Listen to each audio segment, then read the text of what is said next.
bachelor in electrical engineering from Université Catholique de Louvain in Belgium. And then he went to Berkeley for the onshore.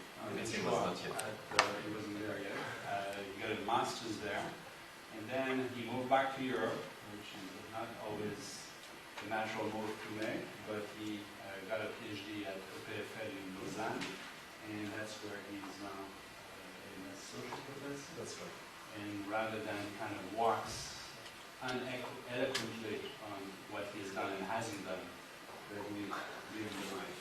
Thank you very much, Armand. So thank you for inviting me to the University of Milan. So for the first time I came and visited the University of Milan. So what I'm going to talk about today is joint work with Mathieu Dovy, who's finishing her PhD this year on this topic. She's definitely the main contributor of this work, and also part of it is done also with Olivier Douce, who is now at Deutsche Telekom in Berlin.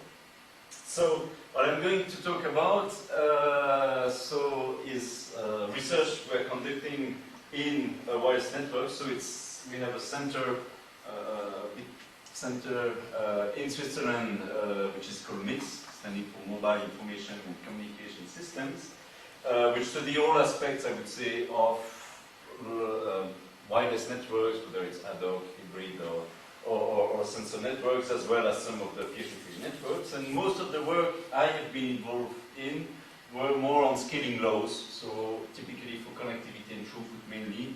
And the tool we used was a lot based on calculation, and that's the thesis of Olivier. But that's not what I'm going to speak of today. Today I'm going to speak of some more recent work, which is how we can actually achieve some of these limits. So how can we coordinate nodes in order to arrive to this limit, but using decentralized MAC protocol, and that's what I'm going to speak about. And the approach we have for both actually all these works is always to try to look for inspirations in statistical physics, in particular in interacting particle systems. That was the case for calculation, but I think you had already some presentation seminar by Massimo Franceschi last year, so that's why I focus more on the second part.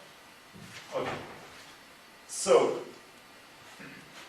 the question is really, that's question 3, how we can coordinate nodes in order to make an efficient use of the wireless medium, and the candidates are definitely decentralized MAC protocol, because we have these large networks and we like to rely on self-organization, just because it would be impossible to really centralize everything if nodes can move, for example. And what I'm going to focus on is a rather bottom-up approach and a top-down approach, so that you have two big categories of work in that area. The first one is to say, well, how do I design such a scheme in order to use efficiently the wireless medium? Or the bottom-up approach is to take something that exists, that is well developed into this product, and see what it does in a multi-hop context. And that's the approach we follow here. So we use, two key elements are the fact that these protocols will use a backup mechanism in order to decide to send the packet, and will have a carrier sensing mechanism in order to avoid collisions. And if I look at things, well, if I have many, of course I need to use efficiently the medium, so I will exploit spatial reuse. Essentially the idea is that each transmission takes some footprint in which all other nodes need to be kept silent during the time of transmission. So the problem can be viewed as a packing problem. I would like to maximize the throughput or the spatial reuse I can have in that network by packing as many of these footprints as possible on the network. That's generally the goal, but I don't want to have a centralized algorithm in order to assign these slots. I just want to see if spontaneously the network is able, just using backup mechanism and carrier sensing, to reach such a setting, and that will be exactly what I will cover today in the two. So I will review a little bit into 2.11 and the simplifying assumptions we are going to do. The very first one we do, and it's a very strong one, is that the backup distribution, you know, it's a discrete distribution which approximates a geometric distribution. Here, I will idealize things. I will take a continuous backup distribution.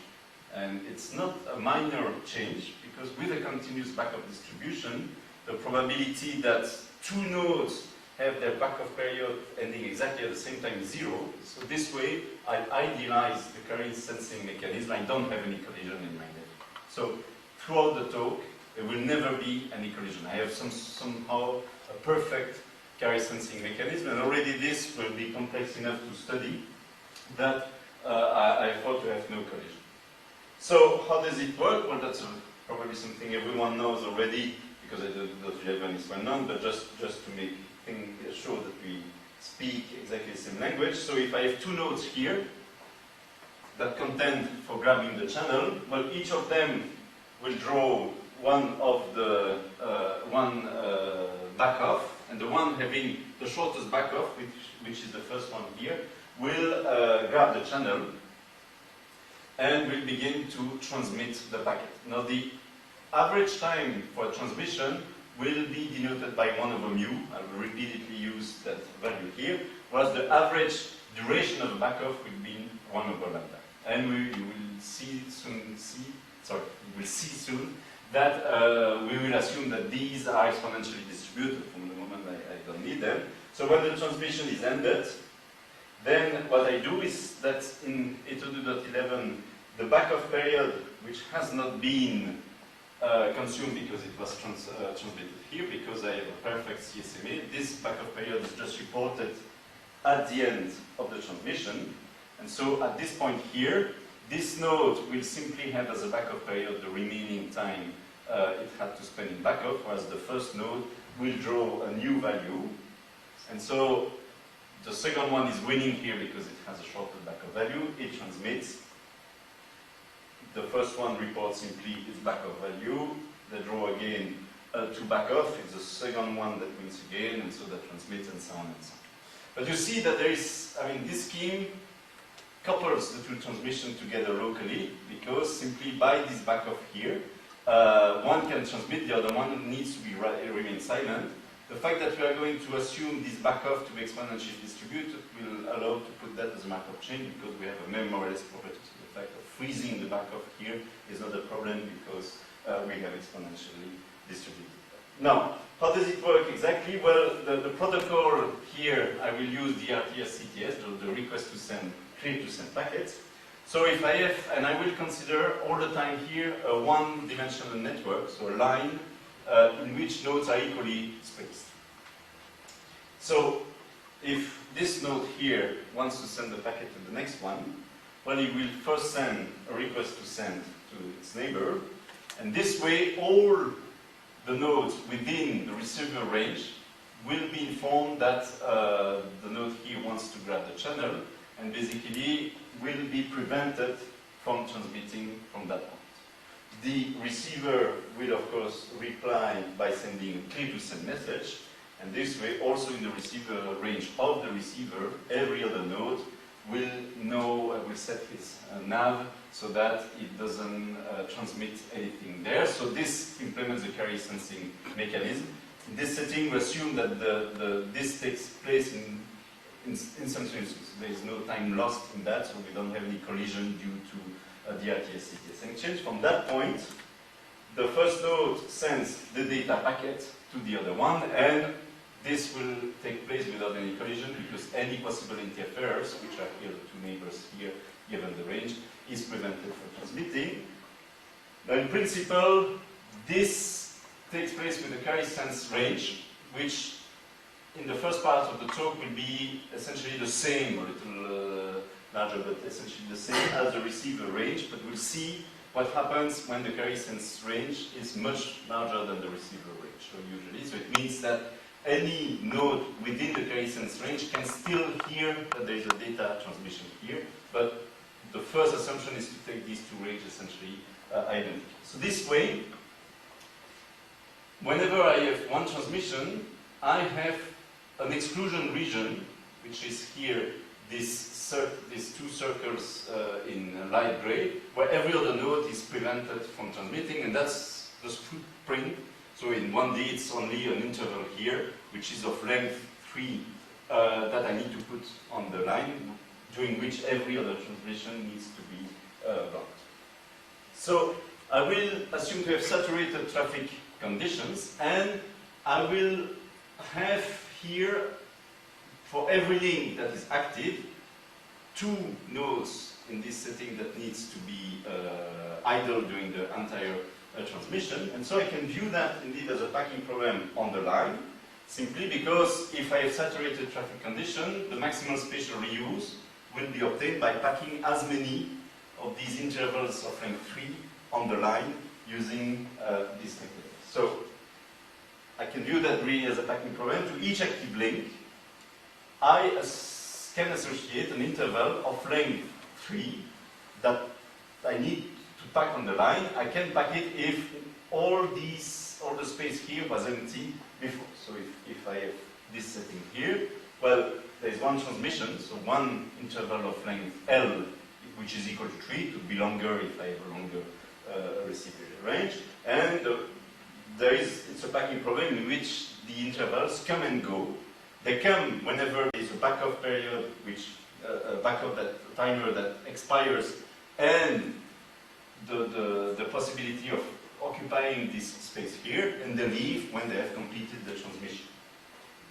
So having that, if I make the assumption, the additional assumption, that intervals arrive according to a Poisson process of rate lambda and depart after having finished their exchange time, so during ID exponentially distributed time of with a mean 1 over mu, well, I get a continuous Markov chain, and actually it's the same network as the so-called Kelly networks. So these are called loss networks. They are well studied, and their solution actually is easy to compute. So the probability that I links are active will be simply given. It's a product solution. So if you write down the balance equation and you solve them explicitly, you will simply have that kind of expression where the n of k, that's the thing which is difficult to compute, is the number of patterns you have with k activities. So to see a little example of how it works, that would be, for example, a network here of 8 nodes, and that's all the different patterns I can have in these networks of 8 nodes. So whenever I have a transmission here, I have 1 transmission, 2 transmission, or even 3 transmission, or 0. So these are all the different patterns I can have, so I enumerate here. And so what is the Markov chain associated with that? Well, I can draw it this way, and you see I draw it by putting here the different states which corresponds to each of these patterns in different levels, and each level corresponds to 1 more active links. So there is only one state, which is the state of maximum spatial reuse, in which here I have packed the maximum number of interval that I could. Then I have something like 10 where I have 2, I have 6 where I have 1, and 1 where no active links is possible.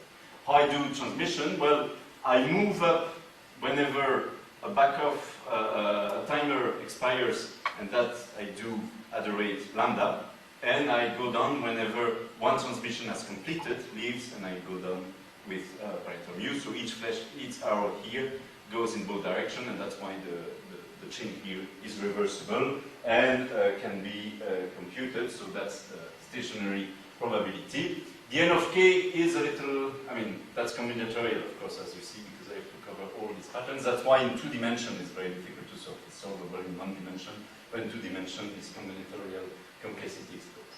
Now, what is interesting, of course, is that if lambda is much larger than mu, it pushes me towards the top of the Markov chain. So the probability that I have I active links increases with I. So I basically, lambda is, so 1 over lambda is the mean backoff time, 1 over mu is the mean exchange time. So when the backoff, and if I take the limit, what I see is that I maximize the spatial reuse. So the 802.11 protocol, naturally, spontaneously, if the packet durations are much longer than the average backoff time, provided I neglect all the RTS-CTS exchange, will always maximize the spatial reuse, naturally, just because it brings me to the top level.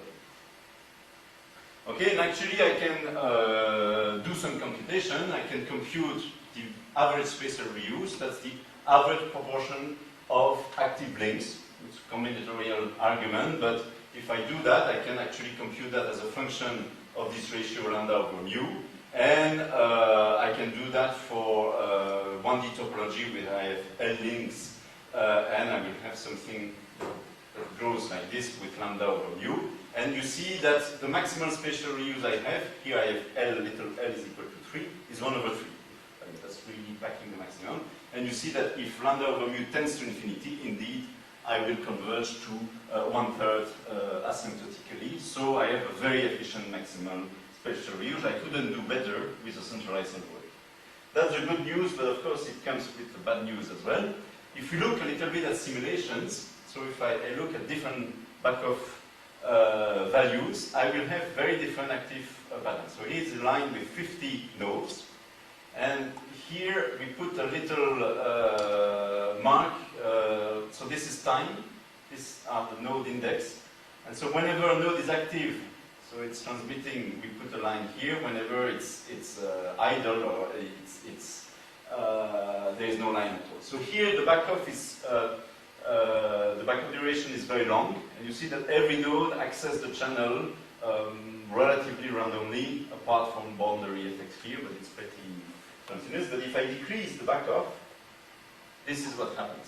So you see that nodes are active during a long period of time, and essentially there is one node out of 3 which grabs the medium, and when it grabs the medium, it grabs it for a long, long time. Now it will not be forever. At some point, there's some changes, but you see that it's very efficient, in the sense I use the medium at the maximum, but I have the so-called phenomenon of starvation, that essentially one node out of 3 gets a medium, the other 2 can never transmit. And so if I push that to the limit, actually that's what happens. So the other metric with spatial reuse is some fairness index that measure how, now it's no longer the probability that I links are active, the probability that a given link I is active, and that matrix here is equal to 1 if I'm in a perfectly fair situation, and the lower the value, the more unfair it is. So if I take lambda over mu is equal to 1, that means backoff periods which on average have the same duration as the exchange time, I get something which is pretty fair. Every link on the line has access to the medium. But if I increase lambda over mu, I begin to see, these boundary effects do propagate very to the center very quickly. And if I push that to the limit, I arrive to the starvation situation in which one link out of 3 has the medium at all the time, and the other 2 are completely starved. Now this is dictated by the boundary condition. The 2 nodes here on the line have only one neighbor. So when they compete for the channel, every link here in the middle has 2 neighbors to compete with, except the first node and the 15th node. There's only one neighbor. So at the beginning, they will win a little bit more often than the other. But if there is a strong coupling, because of the lambda over mu is increasing, the competition, this is sufficient that these guys win very often, so their neighbors win very rarely, which in turn help the third one to win much more often, and this continues. Now if the coupling is weak, you see this boundary effect only at the end, and basically there is sufficient randomness that things even out in the middle. But if here it propagates, and actually if I had something which is very long, it would really propagate extremely long. You can prove that in one dimension. However, if you take an infinite line, you will never, this will stop at some point unless you take really an infinite value on this ratio, lambda over. If I take a circle, so that's the fairness index, and you see that the spatial reuse is maximal here, but the fairness index is also roughly 1/3, because only one link out of 3 is able to use. Now I take the same topology, but I just close these two nodes. So I don't give this competitive advantage to the first node and the last node of the network. So what will happen is that because no one has an advantage, here I get something which is perfectly fair. I have something which is totally symmetric. So what happens when I increase this ratio lambda over mu? Well, as I increase it, it keeps fair because of symmetry, but I just use better the medium. I spend less time in backup, and I transmit more. And so, if I continue, I will still keep that situation. Now, what happens here is that long-term fairness is excellent. It's always 1, and spatial reuse is the maximum value. I mean, there is no way any centralized algorithm would do better than this. But of course, I'm in a very specific topology. But this shows how much the topology can have an impact. It's just the topology is exactly the same in the two situations, except for two nodes which are close to the other or not. So if I remove one node in the network, I will have a completely different situation very far away because of this cut. Now that's only for long-term fairness. Of course, what happens here is that I will be blocked a long time in one pattern of spatial reuse, and then it's like a traffic light. You know, that would be extremely so. So it would be green for traffic during a long time. So you would queue a long time in the other direction, and then it would be green for the other direction. It would be fair long term because you have as much chance of getting a green line as anyone else, except that it rotates very red. So that's what happens with a symmetric situation. This problem of, so the good news is a very high spatial reuse. The bad news is a very bad fairness. Yes? So summation is over the links or over the nodes? Over the links. Over the links. Yeah. It's everything in links because every node has two links. Yes. Okay. Now that's what happens if I assume that the receiver range is the range at which nodes can successfully decode a packet. But the carry sense range is usually larger. The carry sense range is the range at which nodes hear that there is a transmission. And so what I can have is that, in principle, this carry sense range will always be larger than the receiver range. The receiver range is that not only the node hears the transmission, but the signal-to-noise ratio is sufficiently high that it can decode and process the packet received. But basically, every node in the carry sense range should be silenced. So if I hear that there's a transmission, even if I cannot decode it, I should not send any packet, because otherwise I will create interferences. So what happens if during the data transmission the carry sense range this time is much larger than the data range? For example, it covers also these nodes here, is that this node here will also not grab the medium. It will also be silent, so I get something which is asymmetric. I have one node silent at the right and two nodes that are silent at the left. And so this is what happens if the carry sense is larger than the receiver range, and you will see that this has big impact on the fairness and spatial use that we are going to. Now, to that we need to introduce the notion of capture effect, which does not play a role if I have a symmetric exclusion domain, which depends on exactly what happens when another transmission takes place. So here, this is the transmission that takes place between node 3 and 4, and these are all the nodes that are silenced by the transmission between 3 and 4. So imagine now that node 6, which can decide to transmit after, wants to transmit something to node 7, so it sends an RTS request that will freeze node 5 from any transmission. The node 7 sends a clear to send request because it's allowed to send, so this will freeze node 8 if there was a node 8. And finally, node 6 sends the data. And if it sends the data, essentially, node 4, which is already receiving data from node 3, actually also could have heard that there is a transmission from node 6 to 7. So we need to... Now, in most cases, I mean, the capture effect is such that the node 4 will remain locked on the transmission with the higher power. So the ratio of power 3 over power received by the node 4 is sufficiently high that it will continue to decode the packet received here, despite the fact that it could have heard this packet here. If there was no transmission here, it would refrain from sending data, but it can receive data if it was already That's the so-called capture effect. But there are two different models of capture, and actually there are reports of both models existing in the network. I have an optimistic situation and a less optimistic solution. Let me begin with the optimistic solution.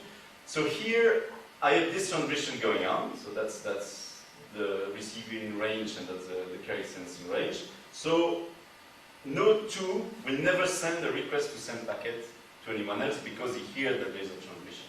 But I could have node 1 wanting to communicate to node 2. And here you can find both behavior. The first behavior, the optimistic one, is that essentially node 2, despite the fact that he was hearing this transmission which was far away, can lock on the strongest signal. So he received an RTS request. The RTS request arrives at a much stronger power than what he hit from data. So essentially he can resynchronize this transmission, and so he sends a clear to send request and receive the data. That's the optimistic case. So despite the fact that I had already transmission here, I can lock on a new transmission here if I'm not the initiator, I'm the receiver of that transmission. Now the most common one is the limited capture. I don't have that possibility. So if node 1 wants to send data to node 2, it sends a request to send, but node 2 essentially had already heard before this transmission here, and so drops the request to send, doesn't send a clear to send authorization to the first node because it has been already captured by this transmission. We call that the limited capture. So these are the two models. This is the most frequent one. So in NS2, for example, that's the one which is implemented. The first one has been reported to occur in some. So there's a paper at ICNP 1 or 2 years ago that reports the full capture effect. But this one is more frequently encountered. Okay. So let's analyze what these under the two model, how the situation begins. So the first thing in our model, we need to make it a little bit more detailed. So when we had the same ranges for the carrier sense and the receiver, we didn't care too much whether it was, the transmission was going from left to right or right to left. Now we have an asymmetric exclusion domain, so we need to consider directed links because I need to switch off two nodes from at the sender side and only one at the receiver side, so we need to consider directed links. And so, for example, if this was the pattern acceptable in the symmetric case, in the asymmetric case, I can have one of these four patterns. Either I have here two receive, the two transmission in the same direction, and then I keep exactly the same thing here. Or I have the 2-1 basically that with the two receivers next to each other, but in the full capture one, no matter which one began first, I can always lock to the nearest one. The only case where I need to have two silent nodes is when I have two emitters back to back. And then if I have an emitter here, this guy would never be able to emit, so it needs to be there. So I have these three patterns here. You see that here I have something which is a little bit different. I need to take direction into account. But I can model that as a Markov chain. I have a few more states that for the symmetric case. The symmetric case, the previous Markov chain, I didn't care too much about these arrows. I can split every state in two states, one with the arrow pointing to the left, to the right, and one to the left without any problems. And I keep exactly the same Markov chain. That was the Markov chain for the symmetric case. If I move to the full capture setting, well, some of these states will disappear. Actually, the one which is no longer possible is this one. Because this one, I have the two sender back to back and only one node in between. I should have at least two because of the capture. So this state will disappear, but everything else will remain the same. So I get one state less here. Everything else remains the same simply because this situation is possible, but this one is no longer possible. But I can still work out the Markov chain. It's still reversible. So I keep everything the same. So I can do the same computation as I did before. It's a little bit more work, but essentially I can compute the spatial reuse. There is an explicit, if once we compute the root of that polynomial, it's possible to compute explicitly what is the spatial reuse, but maybe to get a little bit the feeling of what happens. So do you think it will improve the spatial reuse or not, or it will improve the fairness or not? Well, to get some feeling of it is, this is what happens, for example, if I am at in the symmetric exclusion domain, if I am at a schedule, a pattern of maximal spatial reuse. So what will be the dynamic here? Well, here every node is busy, so one of the transmission here will stop. And as it stops here, these two nodes are free. But remember that the backoff is very short compared with the direct exchange time. So it's very likely that another one stops. It will happen, but with very small probability, but it's much more likely that basically these two nodes will have their backoff expiring before any other one will stop the transmission. Now, these two nodes can transmit data, so essentially the next phase very often will be again this one, maybe in the other direction. Then it could also stop, but I mean I remain locked in that pattern. That's why I get in starvation. I transmit a lot, but I basically don't rotate too much the schedule. Now if I introduce just the asymmetry, so what I will have is that I have, this could be viewed almost as a pure, if you take a crystalline view of this, it's almost a pure crystal, right? You have something very regular. The asymmetry introduces some impurity in your crystal. So essentially you have something that follows, and then whenever I have an arrow pointing to the left followed by an arrow pointing to the right, I have two nodes here which are prevented for transmitting. But this actually could happen. If I have this one finishing here I have more possibilities with high probability than in this case. So for example, I could have that this node here wants to transmit to this one, because I'm in the full capture effect. This is as possible and has the same probability as this transmission. So if this happens, then you see that I have moved somehow the defect here. So I begin to activate a link that was not in the same pattern. So I help rotating things a little bit. If I continue like that, with some probability, I will have this defect basically traveling along this line here.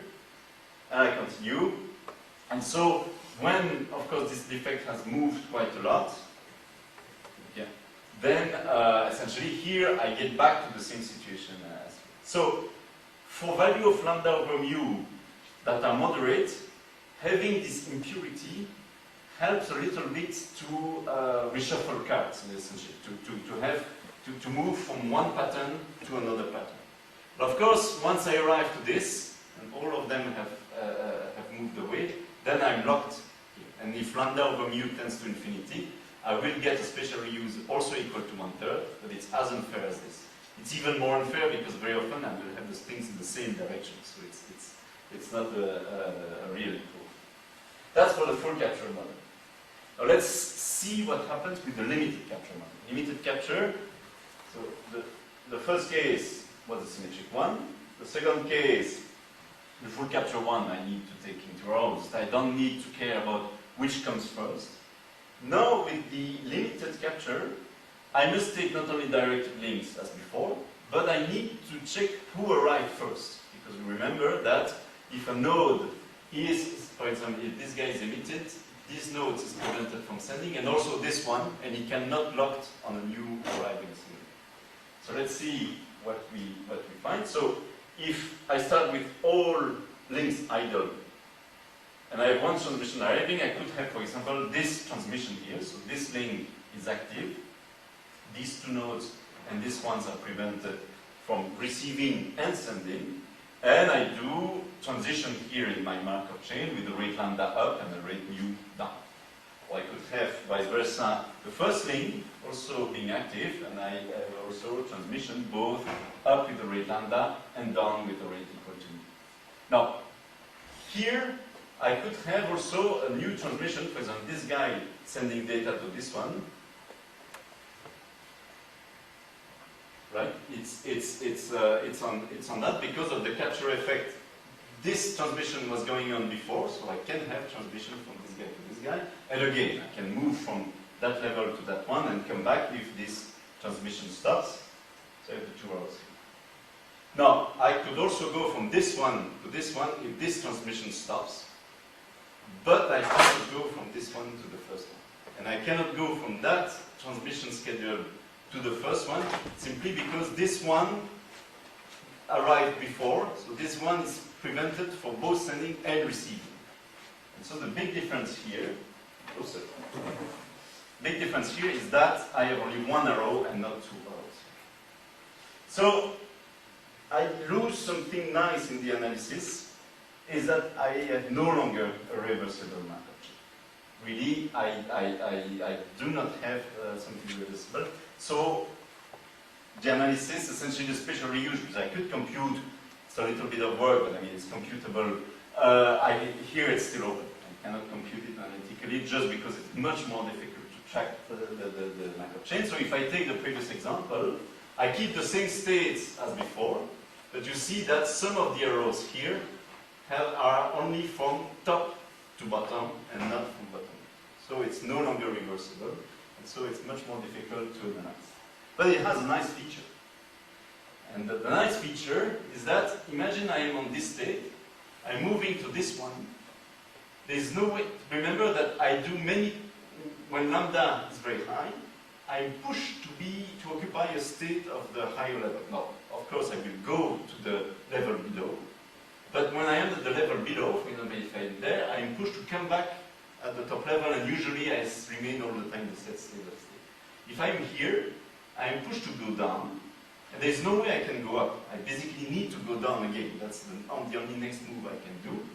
And so, when I do that, I basically come back to a much lower state, in which I will start, but I'm very likely to start in a different pattern, in a different configuration. So I browse, I mix things much better than before, and so I expect, so it's more difficult to analyze, but I expect that fairness will be improved quite a lot because I naturally move a lot in my Markov chain. And actually, the only thing we can prove is what happens when you take the extreme case of having this parameter lambda of mu tending to infinity.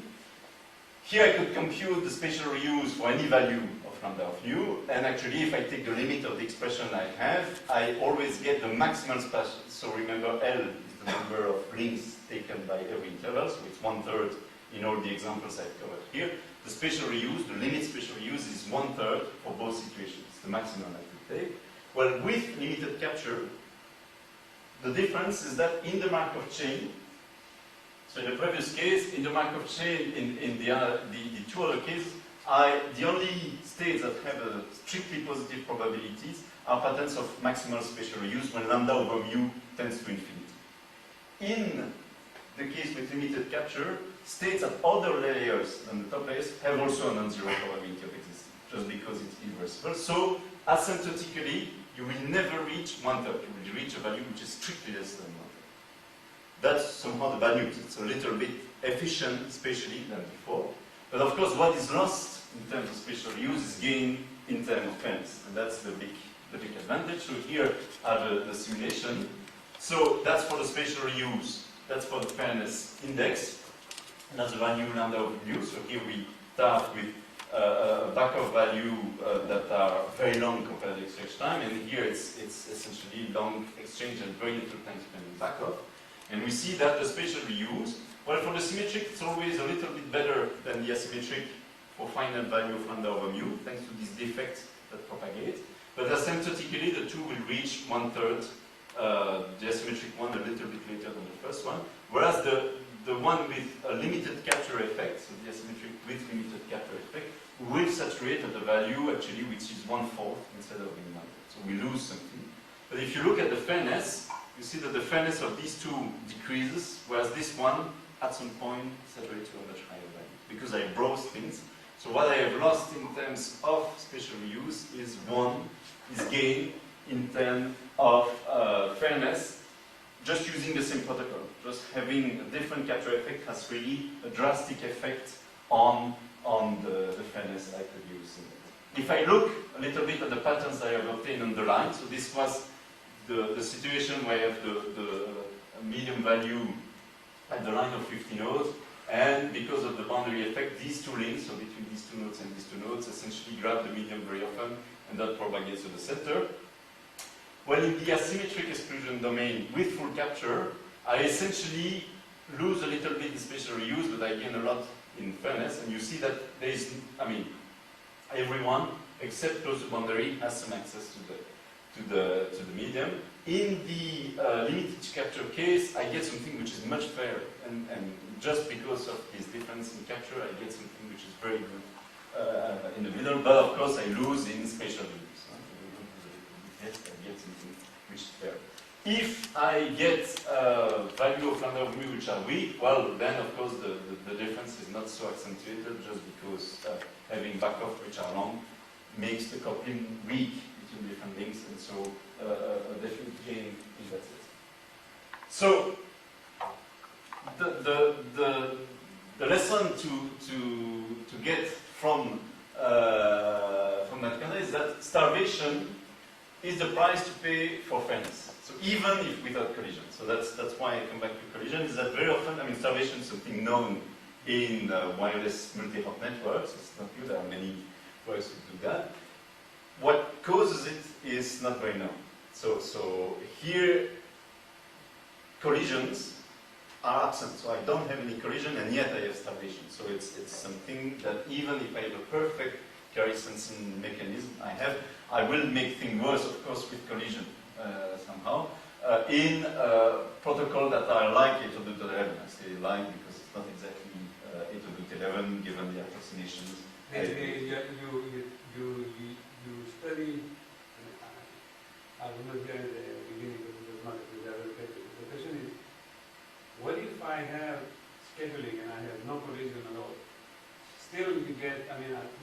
No, if I do scheduling in a centralized way, then of course I can, I mean... Why max, you know how much it is? 37%. Okay. It's the same number almost. I mean, that's why I was surprised. Okay. Even Y max where they don't have any convention, and they try to schedule everything very carefully, it's always like...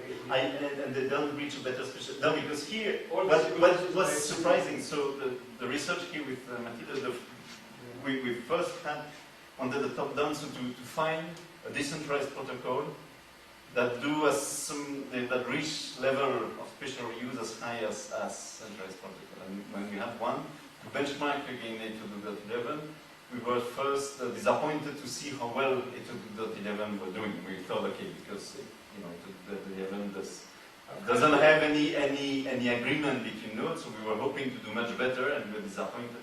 So then we looked at what creates actually 802.11 to do that well, and actually this backoff, even if at the beginning they're drawn MLP, the coupling they have through the carrier sensing mechanism makes this coordination perfect, and in the symmetric case, it gets as good, I mean, as you can, but at the price of a severe unfairness, which if you schedule things, you could rotate things much better. So there is a clear trade-off. I mean, now one way to adapt this trade-off is simply by playing with the backoff value. So you lose in spatial reuse, but you reshuffle things. That's certainly a good way of doing. Now the nice thing is that if you have asymmetric exclusion domains, it does the job for you, essentially. Especially if you have limited capture, it's something that increases fairness quite radically, even if it's only a side effect. We started this study just to see what happens in this case. Actually, it has a very strong implication. So we view two capture models. The first one is the full capture model. It's still analyzable. It improves things a little bit, but only a little bit, whereas limited capture completely eliminates starvation. So you have every node will be able to talk at some point from whatever value lambda or mu. So we could do the complete analysis in the one-dimensional network in the reversible case, that is for the symmetric exclusion domain and the asymmetric exclusion domain with full capture. So in this case, we can compute explicitly the spatial reuse. For the asymmetric exclusion domain with limited capture, the chain is non-reversible. It's much more difficult to analyze. Actually, we cannot compute explicitly the case, but it's a better situation because essentially it does browse things, and it just makes Yes, different patterns. Sorry? Everything is cyclic, right? Everything is? Cyclic. You want to say. Yes. It's very restricted path. Yeah, exactly, exactly. So that's why you need to travel really, I mean, it forces you to visit the Markov chain and to change from one schedule much better than the other. But you could compute in this case numerically very well. Ah, yeah, numerically, And faster. yeah, yeah. It's very, exactly. very sparse. Yeah. No, so numerically it's possible to compute it. The lesson is that it's again one of these instances in wireless multi-hop network where having something which is not regular does help. So it's often very counterintuitive. It's something you have for connectivity and so on. So to have a little bit of irregularity, so whatever now, does help just to mix things. I mean, you remain to be locked in something. You lose a little bit in efficiency, but you gain so much in browsing, in mixing different things together. What happens in 2D? That's what I'm going to So come next. Exactly. So 1D is somehow the easy case. It's also very academic. And it's also very academic. But but in 2D, I will comment on that. So that's what we are working now, and what you can expect. So the topology, as we have seen, has a big impact. I mean, that's also what it means. Is that if you have a network which is static, like a mesh network sound, so somehow if I had such a network deployed in the campus here, and I use a setting, with lots of data to exchange small backup, just one guy would come and would basically change completely what happens everywhere in the campus just by bringing one of the, making one link appear or disappear. Now that's for long-term fairness. One thing we would like to do is to look for short-term fairness, because this is long-term fair because of the topology. But as I explained before, short-term, you take a very long time from switching from one scheduled pattern to the other one. So could we bound the time you need to go from one pattern to the next one? So this is long-term fair. This is not long-term fair. This is not short-term fair either, because you take really long time to move from one pattern of maximum series to the next one. Sorry, but the fact it takes too much time to go from one pattern to the other is because you only do things extremely locally. Exactly. So if you introduce sort of some connections far apart, or if you can call this cross layer, or you can call it shortcuts or whatever you want. But what we have found is that if in some of these algorithms you allow some long-term interaction, things go much faster. Of course, but I mean, The way to understand it is that if you write down the numerics, what are you doing by these long-term connections like multigrid? Okay? I basically propagate some. Yeah, but but here, I mean, I want to remain only in the wireless case. Why? Or I could put a hybrid. Because it will not work. No, that's the reason. Do just locally, it just will never. No, it will not work, except if, I mean, you could do even something lighter than adding shortcuts, which is having well, if you have carry sense range that are longer than the others, you will. But the longer means that your signaling neighborhoods are not the same as your neighborhoods of Yes, exactly. the commodity. That's exactly what I mean. Okay. So the neighborhoods, the neighborhoods you need that to be longer are not the ones that you use to transfer the commodity. Just a neighborhood for the controlling signaling network. And that's perfectly legitimate. As a matter of fact, if you talk to people that do practice of these things, they will tell you that the network, the topology of the controlling signaling network is not the same. No, that's. But you could view that as, I mean, that's something which does help a lot. Yeah. I maintain that from what I've done, that unless we produce longer reactions, at least for the controlling signal, you will never get to go fast. Yeah, I mean, you can do but you need to do it, I mean, so that's what we've seen. If you do it just with having a longer one, but you are in the case where, in the case where you have asymmetric range, so the carry sense range much longer than the receiver range, but you have a capture model that's synchronized on whatever first signal comes first, it will not help a lot. You really need to have more than that. Random. Exactly. The two things. The two things Go together. long term, grant. And exactly. In a very uniform way, and then I think you will. And then it works certainly. So in one dimension we could compute explicitly the unique stationary distribution. What comes next is of course in 2 dimensions. Now in 2 dimensions, if we look at so we can always simulate. So if we look at, there is some organization effect. So if I look over time, progressively, I pack all these footprints, but now it's 2D footprints instead of being intervals, in order to maximize the spatial reuse. Naturally, I will get the same too. I can write the Markov chain, which is reversible in the symmetric case, which not being reversible is exactly the same. So similar self-organization effect. Of course, it's the number, the combinatorial elements here is way more difficult. But did you try to use the around the methods? Yeah, so that's what we are doing. Sorry? That's what it has to be. Exactly. And so there. And you don't have to conjecture the transition, it will happen. I mean, we have seen it. So we have seen it also, but we need to prove. Yes, sure. The question is what is going to be the critical parameter. Yeah. So the parameter will be always this lambdas over me. So that will be the critical parameter. But here you have a phase transition. You have many phases. So compared to say hardcore model and so on, in which you have 2 phases. Here you have something like 8 different phases. So it's a much higher number of phases. Are they all, Sorry? Are they all important to you? Well, they are all translate. I mean, you have 4 translation of each other. Phases here? Sorry? I guess what is your definition of phases here? Phases is so. Let me maybe first explain what happens to that. So what you don't have in 1 dimension, except if you take the lambda over mu tending to infinity, is that there is always a unique stationary distribution of the Markov chain.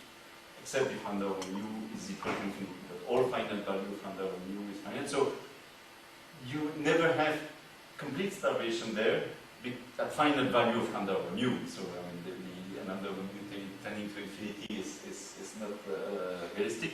So you will always have at some point that other condition in the infinite. Sorry, you speak of phase transition only in the infinite area, not in a finite domain. In a finite domain, it's always a unique distribution. In 2D, okay, what we could observe, but the proof of that is definitely there's much more work to do that. That's we are like 3/4 finishing that piece of work. It's to prove that if I put lambda mu large enough, but not infinite, not a finite value, but sufficiently large, I have more than 1 stationary distribution. I have multiple stationary distribution. So it means that I have starvation at finite value. I am locked in one of these distributions, and then the probability of leaving it is 0.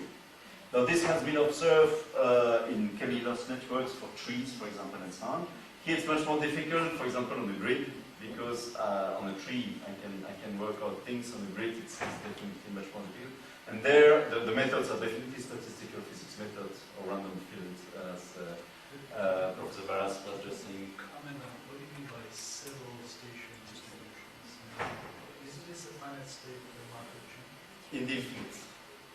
So in a finite state it will always be unique. But if you take that as so you drive to the phase transition by letting which parameter go through? the size of the you work. You work on a grid which is of infinite size. Or the other way to prove that is you take a finite size and you change the boundary condition on the size, and you will have that no matter how large you take the grid, you will have that it affects any value of the active links or non-active links in the middle. So you let the size go, but you keep something constant, right? The density, no? What is kept all other factors are kept. Everything is not, and the density of nodes remains the same. Yeah, because here it's on the grid, so I can play everything on the grid.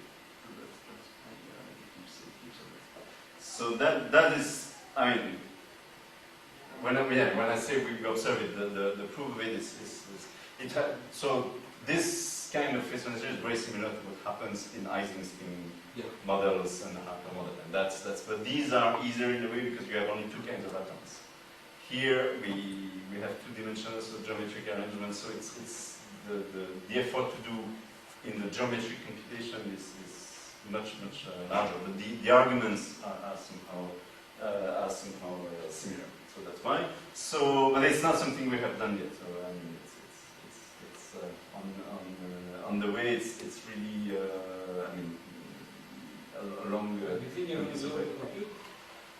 No, the compute, the value at which it Because happens. the problem, right? Sorry. Even with mathematics, even with statistical physics. It's you still have Oh yeah, a problem with normalizing I constant. mean, there are very few that. That's even hard with the spin glass. If you go with No, here we'll get. I mean, the computation of the exact threshold at which it occurs. We will have an estimate of it, but the computation of the exact value. I mean, even in Eisen model and so on, there are only a few cases where this has been solved. And here usually, you have like a multiple spin part. exactly. And then it's multiple types. yeah, exactly. And then it's probably not. That's the way.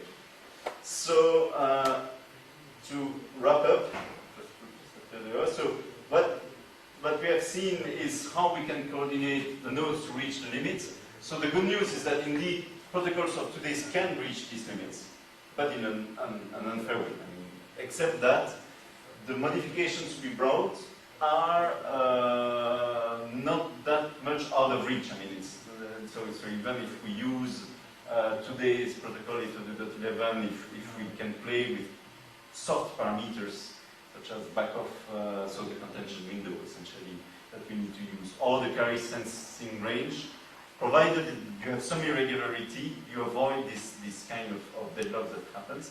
Now, to solve these questions, we really need to go deep in I mean, statistical physics is a field where a lot of work has been done by very bright researchers, and it's really full of tools that are extremely helpful for us to do, because essentially we have the similar paradigm in which we have most of the connections that are only locally interacting with each other, and yet on this large network we like to have a global coordination of everything happening in the network. So it's the same philosophy as what you have in ensembles of atoms or different particle systems. And so with that, I think I will. Thank you.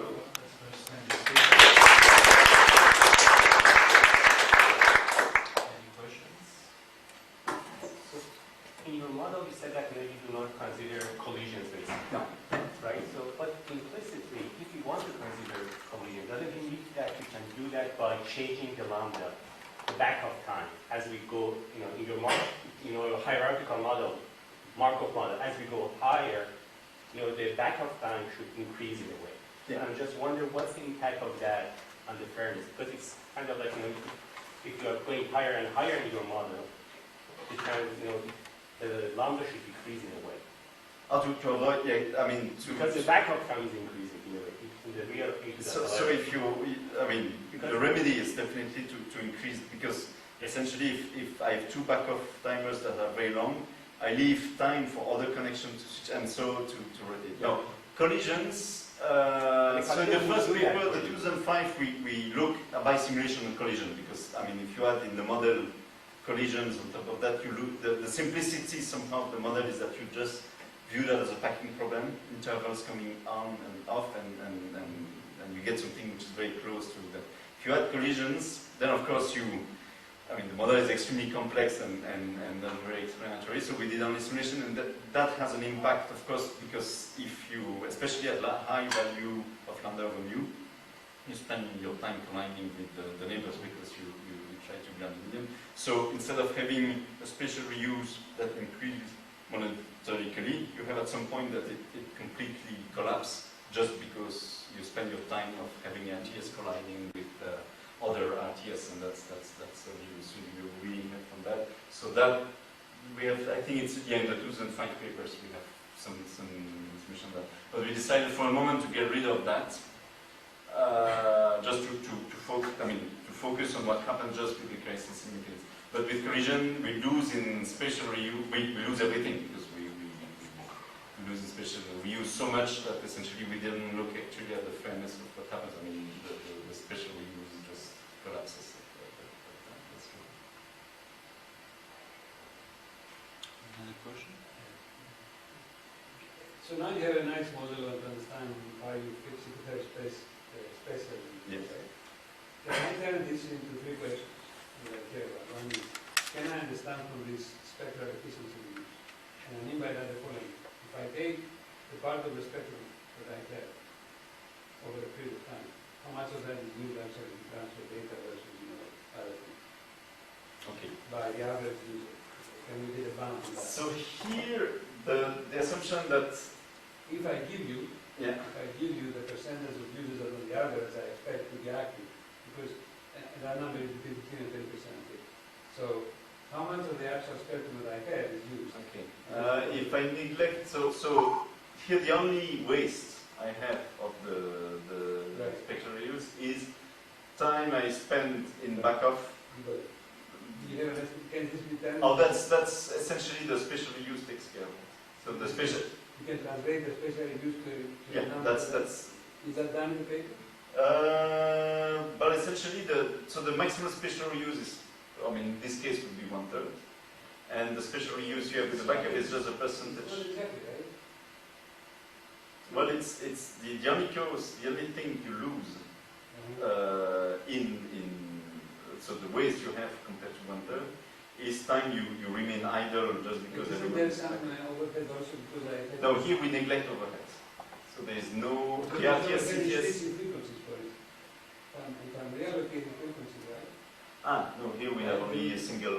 So you have to see the frequency. Yeah. If I have multiple frequencies, I'll spend some time reallocating. Yeah, so there that's the paper at second, but it's closer to the real protocol. So this is that's where the modeling assumption. So there we don't have analytical. But there, for example, the idea to get close to the maximum spatial reuse. So Mathilde did a study of all the different things you would do to 811 in order to bring that close to the spatial use. And one, for example, you could use a signaling channel separate from the data channel just in order to do the RTS, and then to reduce the overhead, because it's clear that the first handshake that takes some I've been amount. saying this for 4 years now, but it was to listen to it, Okay. including the group here. Anyway. Now, the second thing is, one of the things we're trying to do is trying to understand design of these kind of networks from the point of view of bias criteria, like throughput, delay. So, for the classic, let's say, of 811, we have models and we improve them, like Yankee and some of the things we've done ourselves, for both the throughput and delay. Now that we have a better understanding of how one could push the efficiency, can we translate these numbers to a better estimate of the throughput and a better estimate of the delay, for instance? Okay. The problem of the extension of Bianchi's model, Bianchi model is for single hop networks. What we are facing, I mean, But you don't need more. I tell you, we'll talk about it. But what we are doing is we are basically develop an approximate loss model for this, okay. out of this. And then we use this with things to compute, and it works not bad.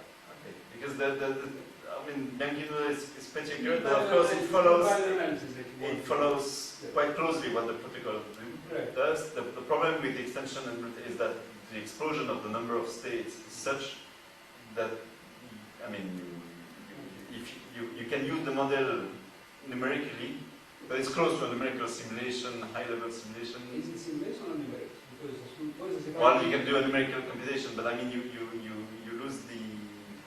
I mean, what I like with simpler model is to get the, to get the explanation. I mean, this model here, you get the explanation of why, this helps or this does not But help. now you got the basic principle. Mhm. You can get even more ambitious and try to go on the real problem in numerics, because there you're not going to get your form or even here. Yeah, but if you do the numerics, I mean, you have a model where essentially I can simulate with NS2 and get the numerics as well. Not in this situation. That's because it's, what I like with the model is that it needs to be simple enough Yeah, but then it's that not- I can really give guidelines of what happens if it is, if I have a lot of, a huge machinery with lots of states. Okay, I have a model maybe that takes me pages to have the states, but I get numerical values. But what I want to have is insight on what happens in the network. Just If I take your situation where, for example, in one dimension, Thank you. the nodes were fixed, right? They were equidistant. Yes. Right? What happens if I throw them at random? at random. Then you will have. So that's we could do only by simulation. You will have the same kind of situation locally, but there of course the topology will. So the lucky ones that have few neighbors will win.